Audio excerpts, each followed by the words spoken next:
கும்பராசிக்காரன்பர்களே, கும்பராசிக்காரன்பர்கள் வரக்கூடிய காலகட்டங்களில் ஒவ்வொரு விஷயத்தையும் பார்த்து பார்த்து பண்ணும் அப்படிம்பாங்க. உங்களுக்கான 5 வருட காலங்கள் 5 மேலே போயிடுச்சுன்னு நினைக்கிற, கிட்டத்தட்ட 5.5 to 6 பக்கமாக வந்துருச்சு. 6 வருட காலங்கள் நீங்கள் கஷ்டத்துலேயே அனுபவிச்சிட்டிங்க. அதுலேயும் ஹைலைட்டான பர்சன்லாம் நிறைய பேர் இருப்பீங்க. ரொம்ப சிக்கலை அனுபவிச்சிருப்பீங்க. உடல் ரீதியான விஷயத்தில் கவனமாக இருந்திருக்க மாட்டீங்க. மன ரீதியான விஷயத்தில் ஹாஸ்பிட்டல்லாம் துரத்திருக்கோம். உங்களை மாத்திரைகள் நம்ம முழுங்கிட்டு இருக்கக்கூடிய ஒரு காலகட்டமாக அமைஞ்சிருக்கும். ₹1 கையிலலாம் ஃபுல்லாக கடனில் மாட்டியிருப்பீங்க. நகையெல்லாம் மாற்றிருப்பீங்க. லேண்ட்லாம் சேல் பண்ணி இருந்திருப்பீங்க. அவங்க எல்லாருமே இனி வரக்கூடிய காலகட்டங்களில் லேண்டு வாங்கலாம், நகை வாங்கலாம், சொத்துக்கள் சேர்த்தலாம். கடன் கொஞ்சம் அதிகப்படுத்தினாலும் அதற்கு தகுந்த மாதிரி சேவிங்ஸ் அதிகப்படுத்தலாம். கடவுள் உங்களுக்கு ஒரு பாடம் கற்பித்த காலகட்டங்கள் போய் அதை அந்த பாடத்தெல்லாம் கற்றுக்கிட்டு இப்போ எக்ஸாம் எழுதி அதில் பாஸ் ஆகக்கூடிய ஒரு காலகட்டத்தில் இருக்கீங்க. அதாவது வாழ்க்கையில் மனுஷனுக்கு ஒவ்வொருத்தனுக்கும் ஒவ்வொரு டைம் பாடத்தை கற்பிக்கும் கடவுள். அந்த காலகட்டம் உங்களுக்கு நடந்துகிட்டு இருந்தது. ஸோ இன்னைக்கு காலகட்டம் வரைக்கும் ஒரு ஃபைனல் ஸ்டேஜுக்கு பக்கமாக வந்துட்டீங்க. அதோட ஆனிவர்சரி பக்கமாக வந்துட்டீங்க. அதாவது ஃபேர்வெலுக்கு பக்கமாக வந்துட்டீங்க. அதனால் ஒன்றும் பிரச்சனை கிடையாது. இத்தனை நாட்கள் பட்ட கஷ்டத்திற்கு கடவுள் உங்களுக்கு ஒரு விடிவு காலம் தரணுமில்ல. ஒரு ஆன்சர் ஷீட்டில் நீ கரெக்டாக தான் பண்ணியிருக்க, குட், வெரி குட், அந்த மாதிரி ஏதாவது போடணும்ல. நீ பாஸாக ஃபெயிலான்னு தெரியணும்ல. வச்சு செஞ்ச செய்கி நீ எப்படி சார் ஃபெயில் போடுவீங்க, அந்தளவுக்கு அவ்வளோ கஷ்டப்பட்டுருக்க சார் அப்படின்னு இருப்பீங்களே. இந்த சனி பயிற்சியை கடந்த கும்பராசிக்காரர்கள் இனி வாழ்க்கையில் எந்த ஒரு விஷயத்திற்கும் கவலைப்பட தேவையில்லை அப்படிங்கிறதான் ஒரு ரிசல்ட்டே. அற்புதமான காலகட்டம், வரக்கூடிய காலகட்டம். இப்போயே உங்களுக்கு கொஞ்சம் ஓரளவுக்கு தெரிஞ்சிருக்கும். அதாவது சனிப்பயிற்சியில் 7.5 காலத்தில் 5 ரொம்பவே கொஞ்சம் கடினமாக இருக்கும். அது ஃபஸ்ட்டு 5 நீங்கள் தாண்டிட்டீங்க அப்படின்னா பிரச்சனையே கிடையாது. இல்லைனா பாதத்தில் வரும்போது சின்ன சின்ன ஜர்க்கு உங்களுக்கு கொடுக்க ஆரம்பிக்கும். உடல் ரீதியான உபாதைகள் உங்களுக்கு முன்னாடி இருந்திருக்கும். உங்களை வச்சு உங்களோட ஃபேமிலியை டென்ஷன் ஆகிற அளவுக்கு சில விஷயங்கள் நடந்திருக்கும். இந்த கும்பராசிக்காரர்களுக்கு மன ரீதியாகவும் உடல் ரீதியாகவும் மருத்துவ ரீதியாகவும் சின்ன சின்ன சிக்கல்களையும் சின்ன சின்ன வருமானத்தை அதை லாக் பண்ணுற மாதிரி சில விஷயங்கள் பண்ணி கொடுத்துருந்துருக்கும். அதனால தான் நீங்கள் கஷ்டப்பட்டு இருந்திருப்பீங்க. கிட்டத்தட்ட 15 வருடங்களாக இந்த கும்பராசிக்காரர்கள் கஷ்டத்தில் தான் இருந்தாங்க. இந்த 5 வருடத்தை மட்டும் சொல்ல முடியாது. 15 வருடங்களாக கஷ்டத்தில் தான் இருந்தாங்க. அதுக்கு முன்னாடி இவங்களுடைய ஃப்ளாஷ்பேக் எடுத்து பார்த்திங்கன்னா, இந்த அருணாச்சலம் படத்தில் பணத்தை எப்படி செலவு பண்ணாங்க, 100 கோடி செலவு பண்ணால் 30 கோடி செலவு பண்ணால் இவ்வளோ வருமானம், அந்த மாதிரி இந்த பாக்கெட்டில் பணம் அந்த பாக்கெட்டில் பணம் அப்படியே செலவு பண்ணிட்டு இருந்தவங்க. இவங்க ஊன்னு சொன்னால் மரியாதை அவ்வளோ மரியாதையாக இருந்திருக்கும். இவங்களுக்கான பேரும் புகழும் மதிப்பும் ரொம்ப அதிகமாக இருந்த ஒரு காலகட்டம். இந்த மாதிரி ஒரு காலகட்டத்தில் இருந்தவங்களுக்கு என்ன ஆச்சு ஏதாச்சுன்னு தெரியல. நடுவில் ஒரு கிரக மாற்றத்தினால எங்களை வச்சு செஞ்சு விட்ருச்சு. பேக்கெட்டில் ₹1 பணம் இல்லை, வருமானம் வராமல் இருந்திருக்கு. தொழிலில் ₹1 இன்னும் லாபம் வரல, சும்மாவே இருந்திருக்கு. தேவையில்லாத மற்றவர்கள்ட்ட கெட்ட பெயர்கள் அதிகமாக இருந்திருக்கு. உடல் ரீதியான விஷயங்களில் உபாதைகள் இருந்திருக்கு. அந்த குடும்பத்தில் இருக்கிறவங்களுக்கு உபாதைகள் இருந்திருக்கு. அந்த பிரச்சனைகள் எல்லாமே இனிமேல் சால்வ் ஆகுது.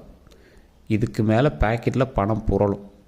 அக்கௌண்ட்டில் அமௌண்ட் நிறைய ஏறிட்டே இருக்கும். சக்ஸஸ் ஏறிட்டே இருக்கும். தொழிலில் லாபம் பொங்கும். பயங்கரமான பேரும் புகழும் பயங்கரமான புகழ் கிடைக்கும். மகிழ்ச்சியாக இருப்பீங்க. உடல் ஆரோக்கியம் சூப்பராக இருக்கும். இதுக்கு மேலே உடல் ஆரோக்கியம், நீண்ட ஆயுள் உண்டு.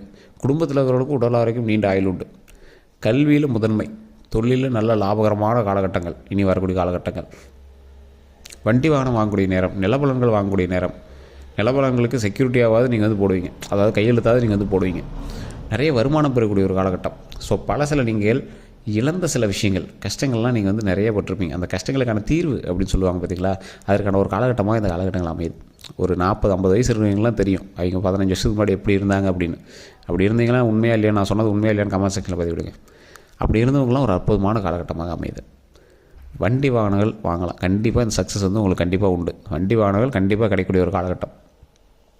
அதே போல் தொழிலில் நல்ல ஒரு முன்னேற்றம் கிடைக்கக்கூடிய ஒரு காலகட்டம். தொழிலில் ஒரு ஹைலைட்டடான பர்சனாக நீங்கள் மாறுவீங்க. தொழிலில் ஹைலைட்டட் பர்சனாக நீங்கள் மாறுவீங்க. தொழிலில் நீங்கள் ஒரு போட்டி இருக்குது, பொறாமல் இருக்குது அப்படின்னாலும் நீங்கள் ஒரு முன்னோக்கி நீங்கள் பிரயாணிப்பீங்க. தொழில் நல்லா முன்னோக்கி வரக்கூடிய ஒரு காலகட்டமாக அமையுது. அதே போல் இந்த ராசிக்காரர்கள் எப்பேற்பட்டவர்களாக இருந்தாலும் சரி, இந்த ராசிக்காரர்கள்கிட்ட கேட்டு தான் பழைய விஷயங்கள் பண்ணியிருப்பாங்க. இந்த காலகட்டம் உங்கள்கிட்ட கேட்டு இனிமேல் எல்லாருமே பண்ணுவாங்க. உங்களுடைய ஐடியாலஜி பழசில் நீங்கள் இறங்கி வேலை செய்ய மாட்டீங்க. ஐடியாலஜி தான் பேசும். இந்த இடத்துல இப்படி பண்ணுடா அப்படின்னு சொன்னால் அது சக்ஸஸாக மாறும். உங்கள் முன்னாடி கை கட்டினாலாம் இப்போ நடுவில் சில காலகட்டங்களில் உங்களை எதிர்த்து பேச ஆரம்பிச்சிருப்பான். இனிமேல் அவனுமே உங்களோட பேச்சு கேட்க ஆரம்பிப்பான். நீங்கள் சொன்னது கரெக்டு தான் அப்படின்னு உங்கள் பேச்சு கேட்க ஆரம்பிப்பான். உங்கள் பேச்சு கேட்டு பண்ணால் கொஞ்சம் விஷயங்கள் நல்லா நடக்குது அப்படின்னு கேட்க ஆரம்பிப்பான். உங்களுடைய ஐடியாலஜி தான் எல்லா இடத்துலையுமே பேசும். இந்த கும்பராசியில் பொறுத்தவங்க கண்டிப்பாக ஏதோ ஒரு கன்ஸ்ட்ரக்ஷன் சம்மந்தப்பட்ட விஷயத்தில் ஈடுபட்டிருப்பாங்க. உடனே கோயில் கட்டியிருப்பீங்க, கோயிலுக்கான பிளானியாவது கொடுத்துருப்பீங்க. ஏதோ ஒரு விஷயத்தில் நீங்கள் ஈடுபட்டிருப்பீங்க. இந்த ராசிக்காரர்கள் அற்புதமான காலகட்டமாக வரக்கூடிய காலகட்டங்கள் இருப்பதால் ஒவ்வொரு விஷயத்தையும் தேர்ந்தெடுத்து செய்யுங்க. இதை இப்படி பண்ணணும், இதை இப்படி பண்ணணும், இதை இப்படி பண்ணணும் அப்படின்னு ஒவ்வொன்றையும் தேர்ந்தெடுத்து பண்ணுங்கள். எப்பேற்பட்ட ராசிக்காரர்களாக நீங்கள் ஜொலிக்கிறீர்களோ அப்பேற்பட்டவர்கள் இதற்கு முன்னாடி எப்படி ஜொலித்தீர்களோ அதே மாதிரி தற்போது ஜொலிப்பீங்க. இந்த 5 வருட காலம் உங்களுக்கு பாடம் கற்பிச்சிச்சு. அந்த பாடத்துலேருந்து நீங்கள் வந்து சக்ஸஸ் வந்து மீட் பண்ணிட்டீங்க. பாயிண்ட் 1, 18 வயதுக்கு உட்பட்ட குழந்தைகள் கல்வி சம்மந்தப்பட்ட விஷயத்தில் கொஞ்சம் கவனமாகவே நீங்கள் பண்ணுங்கள். ஏன்னா இன்னும் கொஞ்சம் ஒரு 2 வருட காலங்கள் பக்கமாக இருக்குது. கல்வி சம்மந்தப்பட்டமான விஷயத்தில் இப்போ நீங்கள் எடுக்கிற ஸ்டெப்பு அவுட்புட் வந்து அப்புறம் தான் காட்டும். ஸோ அதனால் இந்த அவுட்புட்டை கொஞ்சம் பார்த்து பத்திரமாகவே நீங்கள் வந்து படிக்க ஆரம்பிங்க. நல்ல காலம் பிறந்துருச்சு அப்படின்னு ரொம்ப ஆடக்கூடாது. கொஞ்சம் எச்சரிக்கையாக தான் இருக்குது. பக்கத்தில் தான் ரூட் வந்துருக்கு, இன்னும் அந்த இடத்துக்கு போய் நிற்கலை. ஓகேவா? கார்டிலேருந்து இன்னும் தார் ரோட்டை பார்க்கல. காரில் தான் இப்போ நடந்து போயிட்டு இருக்கீங்க. இன்னும் ஒரு 100 அடி 150 அடி இருக்குது. அதுக்குள்ளே நீங்கள் வந்து அவசரப்படக்கூடாது. கொஞ்சம் பொறுமையாகவே செயல்படுங்க. பாதி கிணத்தை தான் தாண்டி இருக்கீங்க, இன்னும் முழு கிணத்தை தாண்டலை. ஸோ அதனால் கொஞ்சம் கவனமாக இருந்தீங்க அப்படின்னா ரொம்ப நல்லது. அதே மாதிரி இந்த காலகட்டம் எப்படி பண்ண போனால் உங்களை மைண்ட் டைவர்ட் பண்ணும். அதாவது இந்த ஒரு 18 வயதுக்கு உட்பட்டவங்களாக இருக்கீங்க அப்படின்னா, கல்வி சம்மந்தப்பட்டவங்களாக இருக்கீங்க அப்படின்னா உங்களை வந்து வேறு மாதிரி டைவர்ட் பண்ணும். ஆண் பெண்கள் இருக்கீங்க அப்படின்னா இருபாலருக்கும் வேறு மாதிரி ஈர்ப்பு கொண்டு வந்து மைண்ட் டைவர்ட் பண்ண பார்க்கும். அப்போ என்ன பண்ணுறது? இது கிரகத்தினுடைய விளையாட்டு. அப்போ நீங்கள் படிப்பில் மட்டும் தான் கான்சன்ட்ரேட் பண்ண அப்படிங்கிறது மைண்டில் ஞாபகம் வச்சுக்கோங்க. பெற்றோர்கள் இது பார்த்துட்டு இருந்தீங்க அப்படின்னா தயவுசெய்து படிப்பில் மட்டும் கான்சன்ட்ரேட் பண்ண வைங்க. அதே போல் இந்த 18 வயதுக்கு மேற்பட்டவர்கள் தொழில் சம்மந்தப்பட்ட விஷயங்கள் நடத்திட்டு இருக்கீங்க அப்படின்னா தொழிலில் கவனம் ரொம்பவே தேவை. தொழிலில் பண்ணிகிட்டு இருக்கும்போது வேறு ஏதாவது டைவர்ட் பண்ணும். மைண்ட் டைவர்ட் தான் சார் இந்த காலகட்டங்கள். மைண்ட் டைவர்ட் பண்ணி உங்களை வேறு எதுலேயே கான்சன்ட்ரேட் பண்ண வைக்கும். என்ன எதுன்னே தெரியாமல் ஒரு யோசிக்க முடியாத இடத்துல கொண்டு போய் உங்களை நிறுத்திவிட்டு மறுபடியும் அதை வந்து சரி பண்ணி கொண்டு வந்துவிட்ரும். ஸோ அதுதான் வந்து இந்த காலகட்டம். அப்போ நீங்கள் என்ன பண்ணணும்? திருமணமானவர்களும் சரி திருமணம் ஆகாதவர்களும் சரி இரு பாலினத்தவர் மீது இருக்கக்கூடிய ஈர்ப்புகளை கொஞ்சம் கவனமாக வச்சுக்கணும். திருமணம் ஆகாதவங்க ஏதோ ஒரு வகையில் பேர் கட்டுற மாதிரி எதுவும் போய் ஏதாவது இது பண்ணிடாதீங்க. அது தேவையில்லாத பேர் கட்டக்கூடாது. ஆண்களாக இருந்தாலும் சரி பெண்களாக இருந்தாலும் சரி கொஞ்சம் பேர் நாம் நடந்துக்கிற விதத்தில் கொஞ்சம் கரெக்டாக இருந்தீங்க அப்படின்னா போதுமானது. திருமணமானவர்கள் தேவையில்லாத அஃபேர்ஸ் அந்த மாதிரி இருக்குது அப்படின்னா தயவு செஞ்சு கட் பண்ணிக்கோங்க. அதனால் கண்டிப்பாக உங்களுக்கு வந்து ஒரு 2 வருஷத்தில் வந்து பெரிய லாக் மாட்டுறதுக்கான வாய்ப்புகள் கொடுத்துருக்கோம். அதனால் கொஞ்சம் தயவு செஞ்சு அந்த விஷயத்தில் கொஞ்சம் கவனமாக இருந்துக்கோங்க. அதே போல் இந்த ராசிக்காரர்கள் திருமணம் ஆனவர்களாக இருக்கீங்க அப்படின்னா பேச்சுவார்த்தையில் ரொம்ப கவனமாக இருக்கணும். வார்த்தையை கொஞ்சம் கவனமாக இருக்கணும். யார்கிட்டையும் சண்டை போடும்போது அடித்து பேசுகிறதோ இல்லை அடிச்சிடுறதோ தேவையில்லாத மாதிரி கை வைக்கிற விஷயங்கள் எதுவுமே இருக்கக்கூடாது. நாவடக்கமும் தேவை. ஸோ இந்த மாதிரி விஷயத்தில் கொஞ்சம் எச்சரிக்கையாக இருங்க. வண்டி வாகனங்கள் ஓட்டுறீங்க பார்த்தீங்களா, இதில் தான் நீங்கள் ரொம்ப ரொம்ப ரொம்ப ரொம்ப கவனமாக இருக்கணும். நீங்கள் ஓட்டுற வண்டி மற்றவங்க மேலே இடிக்காமல் இருக்கணும், நீங்களும் கீழே விழுவாமல் இருக்கணும். ஏன்னா இந்த ராசிக்காரர்களுக்கு வேறவங்க மேலே போய் இடிக்கிறதுக்கு வாய்ப்புகள் அதிகமாக இருக்குது. கும்பராசி அப்படி இல்லையா? நீங்கள் வண்டி ஓட்டிகிட்டு போகிறீங்க அப்படின்னா வேறவனோட வண்டி நீங்கள் ஓட்டிகிட்டு போகிறதோ உங்கள் வண்டி வேறு ஓட்டிகிட்டு போகிறதோ உயிர் சம்மந்தப்பட்ட விஷயத்தில் ரொம்ப கவனமாக இருக்கணும். வண்டி வாகனம் சம்மந்தப்பட்ட விஷயத்தில் ரொம்பவே கவனமாக இருக்கணும். அதை வந்து மைண்டில் ஞாபகம் வச்சுக்கோங்க. இன்னொரு பாயிண்ட்டு ப்ளஸ் பாயிண்ட்டை நான் உங்களுக்கு சொல்கிறேன், கேட்டுக்கோங்க. இந்த காலகட்டத்தில் நீங்கள் இரத்த தானம் செய்தால் ரொம்ப நல்லது. மற்றபடி உங்களுக்கு ஒன்றும் ப்ராப்ளம்லாம் கிடையாது. அப்பப்போ சுகர் செக் பண்ணிக்கோங்க. ரத்தம் சம்மந்தப்பட்ட விஷயத்தில் கொஞ்சம் ஆரோக்கியமாக இருந்துக்கோங்க. உடலை ஆரோக்கியமாக வச்சுக்கோங்க. வெளி உணர்வுகளை தவிர்த்துருங்க. எல்டிஎல் லெவல் கொழுப்புகள் அதெல்லாம் கரெக்டாக பார்த்துக்கோங்க. ப்ரெஷரு சுகர் இதெல்லாம் கொஞ்சம் கரெக்டாக பார்த்துக்கோங்க. உடல் ஆரோக்கியத்தில் கொஞ்சம் கவனம் தேவை. ஒரு 10 பேருக்காவது அன்னதானம், தயிர் சாதம், தக்காளி சாதம், லெமன் சாதம், இல்லை ஏதோ ஒரு சாதம் ஒரு சின்ன சின்ன கப்பில் கூட போட்டு உங்களுடைய குலதெய்வ கோயில்லையோ அல்லது உங்களுடைய இஷ்ட தெய்வங்கள் கோயில்லையோ வாசலில் சாப்பாடு இல்லாத இருக்கிறவங்களுக்கு ஒரு 10 பேருக்கு இதை கொடுங்க.